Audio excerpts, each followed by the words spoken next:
Greetings viewers! This is the first video in a three-part series examining the controversy of transgender athletes in sports. In this first video, I'll give a brief introduction to the topic by listing 7 points that people might find relevant to the discussion. In the second video, I'll review some of the scientific literature on this topic, and in the final video, I'll list some common policy options that have either been proposed or are currently in use by athletic authorities. So why is the participation of transgender athletes a controversy? The main motivator seems to be a sense of fairness. It is not fair and it is not right for our female athletes, and we have a responsibility to protect our girls that have worked really hard, that are working toward college scholarships. Sports are supposed to be fair, to encourage competition and make them a measure of skill and training rather than of bodily advantage. This is ostensibly the reason why we segregate sports by sex and by age. But most people also recognize that this is far from an exact science. It's a bit of a fantasy to think that all members of a given sex are equal when it comes to innate bodily traits. Just how unequal do things need to be before we disqualify someone? Well, let's take a look. Any serious discussion of trans athletes should be sure to exclude some harmful and baseless myths that keep cropping up. The first is the idea that trans women's bodies are no different than cis men's bodies. In the case of trans women who have undergone hormone replacement therapy, this is patently untrue. But in a fascinating point of data, there is some evidence that even before undergoing hormone replacement therapy, trans women tend to have lower muscle mass and bone mass than cis men. A second myth is that any loosening of sex segregation will result in widespread cheating by cis men, eager to go up against weaker opponents by faking a trans identity. Dude, I feel like a lot more guys are going to do this. There's a few that would do it. Oh, 100%. You know, Dana White was joking around about that. Like, I know a few guys, if they could be a world champion, they'd cut their dick off. There's a few guys. Yeah, some guys. The historical record alone should be enough to dismiss this accusation. Several professional sports groups have allowed trans women athletes for decades. Some sports, like roller derby, have removed even medical requirements for qualification in the women's division, and yet have not been overflooded with cis men eager to take home trophies. If there is a suspicion that trans people may be overly tempted to transition, simply to gain a sports advantage, there is a population that seems to completely disprove this idea. As is often the case in issues involving trans people, trans men are not really the source of controversy here. There's simply not much of a hubbub surrounding trans athletes like Chris Mosier, because they aren't seen as having a natural advantage. The idea was that transitioning from female to male, I would never be competitive. And no one ever thought that I would be able to succeed in sport competing with men. So basically, transgender men are kind of just pushed to the side. In the Olympic Channel's excellent series on trans athletes, which I highly recommend everybody watch, there are 4 stories of trans men, and only 1 trans woman represented. Whether this is a deliberate bias to make the stories more acceptable to a potentially hostile audience, or the result of there being more transmasculine athletes, I simply don't know. But the experiences of these trans men still comment relevantly on the debate. For one, it's important to note that trans men on the whole seem more than willing to compete in male divisions, even if this theoretically meant taking on a more difficult challenge. This is important because it should assuage fears that trans athletes are seriously motivated to transition mainly to gain a sports advantage. I was so uncomfortable in my own skin that it felt like a challenge just to show up at the start of a race and have to pull on a women's swimsuit. And that was the time that I started to decide that I would transition and switch categories to male. It should come as no surprise that controversy surrounding trans athletes usually focuses on, well, winners. News stories and opinion pieces tend to center around people like Laurel Hubbard, who formerly competed in weightlifting as a man, and in 2017 won the Australia International Gold Medal with a lift nearly 15 kilograms over her closest competitor. Look, I just hope that no matter what people think about people in my situation, that they just treat people like me with respect, because, you know, what more can you ask for? There was also an uproar in response to these 2 trans girls taking first and second place in a local school race, for example. It's easy to see how these cases can make people feel that an injustice has been done to those cis women taking second place in these events.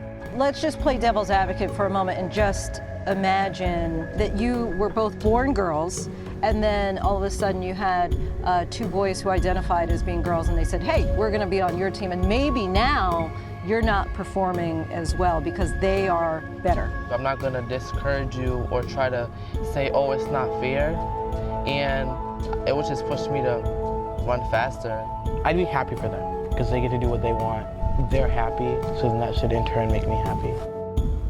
On the other hand, all this attention at the top of the rankings means that it's too easy to forget the vast majority of athletes, both trans and cis. Nobody made much of a fuss about Chloe Anderson, who joined the NC Santa Cruz women's volleyball team, but then they didn't make finals that year. Critics who feel justified in banning Terry and Andrea may feel more reluctant to ban students like Nata von Wingjot, who placed 5th in her track meet. It's worth remembering that any blanket ban on trans women in sports would affect not only top performers, but also those trans athletes who don't rank highly. The division of sport involved might also be relevant to some people, as there might reasonably be different standards for school sports and professional spectator sports. In children's sports, for example, the differing onset of growth spurts mean that it would be much more fair to separate by weight rather than age or sex. Since sex-based differences in bodily performance are greatly reduced in children or even non-existent, segregating children's sport by sex at all seems particularly questionable. Despite how some parents feel, most school sports are probably meant to give students the opportunity for exercise, training, and teamwork, rather than to act as an objective measure of who deserves the trophy. Testosterone ranges for all people are so wide that it's not atypical for some students to have double or triple the testosterone of others of their sex. Height differences are even more obvious, especially in high school. By any reasonable measurement, some students have a natural, unfair, significant bodily advantage over others when it comes to sports. People don't seem to care about these advantages. Nobody is clamoring for certain outliers to be removed from competition just because they are a good 3 inches taller than anybody else. Unless, of course, those outliers are transgender. If we focus for a moment strictly on hormone replacement therapy, the timing of transitioning is also a point worth considering. The effects of estrogen on muscle mass can take several years to reach their full impact. Renee Richards, the famous transgender tennis player, is quoted as saying that, in retrospect, she feels that she did have an advantage over her cis opponents, at least initially. Some aspects of physical advantage are also the result of someone going through puberty as one gender or another. If a male child is prescribed hormone blockers before eventually undergoing HRT, they might not develop many of the physical traits considered advantageous in sports. And even for those who do have stronger bone structure, taller frames, or higher muscle mass, whether these features grant an advantage often depends on the type of sport involved.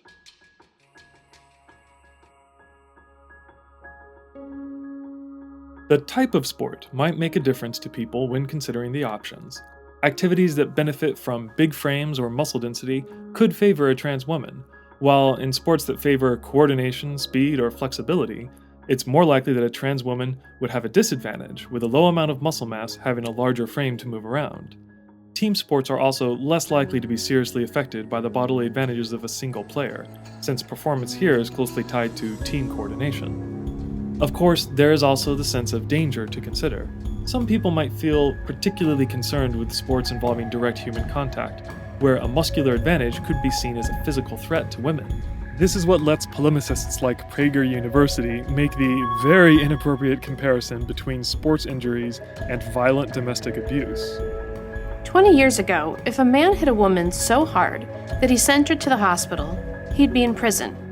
Now, he can get paid for it. As if the relevant difference between these cases was a sense of political correctness, rather than the fact that MMA participants engage in refereed combative sport with their knowing consent.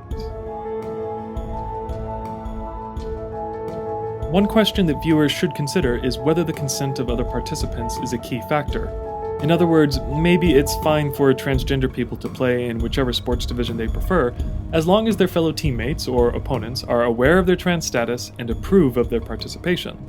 One big problem with this approach is that it forces passing trans people to out themselves and places their legitimacy in the hands of their teammates.